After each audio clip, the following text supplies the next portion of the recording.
Nina ensonga lwaki mbagamba okubeera nga musubscribinga ku channel eno kubanga ebintu bingi nnyo ebinyuma ebyokuyiga byoyinza okubeera nga olabira kuno.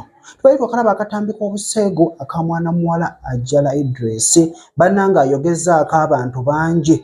Abasiraamu babuutikira bintu bingi nnyo mu munda, beebuutikira ne bateeka bye batadde omwo munda naye mukwano nga walabyeko ekiva munda nga bwe wakirabye. Bannanga olabye ddala nti abantu babeera n'ebintu wansi eyo.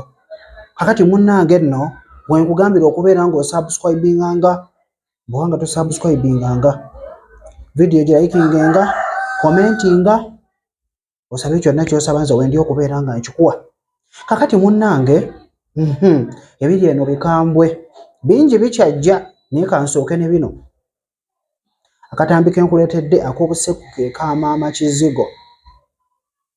Maama Kizigo atuyiyeemu naye kali kasuffu. Maama, abakyala ennaku zino kati obutambi bw'obuseegu obufuluma baagala nnyo kaddogi kubanga bw'omuzinyira mu kaddogi mukwana amazzi ganguwa okubeera nga gajja. Omukyala baamuzinye mutuufu n'atuuka ku ntikko yenna n'alabira ddala nti omubiri gukoze eki, guwulidde kye guwulidde ate omusajja abadde amanyi ekyokkola.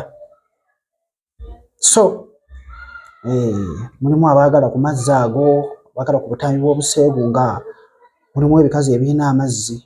Obutambi buno mukwano kati obufuluma ennaku zino. Guno gw'omwaka ndowooza gwa butambi bwa buseegu. Bw'onooba nga wooli okubeera ng'oyiga mukwano wendi okubeera nga buli kimu nkikuwa, saba busabe vidiyo mbeere nga nkikuwa weerabireko. Akatambi kasuffu, kanyumye, kayimya, ojja kubeera ng'okalaba ngenda kubeera nga nkakuwa.